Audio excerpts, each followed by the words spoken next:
প্রথম ওয়ানডেতে অস্ট্রেলিয়াকে রীতিমতো খড়কুটোর মতো উড়িয়ে দিয়েছে বাংলাদেশ। ঘরের মাঠে ব্যাটিং, বোলিং কিংবা ফিল্ডিং সব বিভাগেই ছড়ি ঘুরিয়েছে লাল সবুজের প্রতিনিধিরা। ব্যাট হাতে মোসাদ্দেক হোসেন আর বল হাতে গতিদানব নাহিদ রানার 4 উইকেটের বিধ্বংসী স্পেল আত্মবিশ্বাসের পারদ বাড়িয়ে দিয়েছে বহুগুণ। প্রথম ম্যাচের ৮৬ রানের জয়ের পর বৃহস্পতিবার বেলা ১১টায় সিরিজ জয়ের আশায় দ্বিতীয় ওয়ানডেতে মাঠে নামবে টাইগাররা।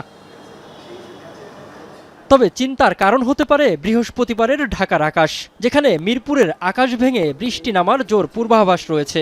প্রথম ম্যাচে হেরে ব্যাকফুটে থাকা অস্ট্রেলিয়া এই ম্যাচে ঘুরে দাঁড়াতে মরিয়া। ক্যামেরন গ্রিনের হাফ সেঞ্চুরি ছাড়া তাদের ব্যাটিংয়ে তেমন কোনো প্রাপ্তিই ছিল না প্রথম ওয়ানডেতে। একাদশে ম্যাথু কুহনেম্যান ও ডট মার্ফির মতো স্পিন অপশন থাকলেও অজিরা কোনো পরিবর্তন আনবে কিনা জানা যায়নি ম্যাচের আগের দিনেও। ওয়ানডে ক্রিকেটের ইতিহাসে দুই দলের মুখোমুখিতে ঢের এগিয়ে অজিরা। তাদের ২০ জয়ের বিপরীতে বাংলাদেশের জয় মাত্র ২টিতে। কিন্তু সাম্প্রতিক ফর্ম বলছে অন্য কথা। বর্তমান ফর্ম আর চেনা কন্ডিশনে ফেভারিট হিসেবেই মাঠে নামবে বাংলাদেশ।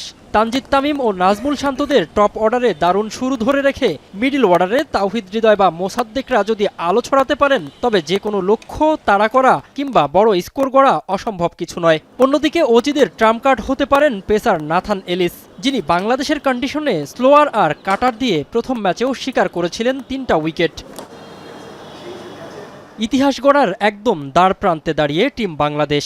মিরপুরের চেনা চত্বরে বৃহস্পতিবার দুপুরে শুরু হতে যাওয়া এই ম্যাচে নিজেদের সেরাটা ধরে রাখতে পারলে অস্ট্রেলিয়ার বিপক্ষে প্রথমবারের মতো ওয়ানডে সিরিজ জয়ের নতুন এক মহাকাব্য লিখবে বাংলাদেশ।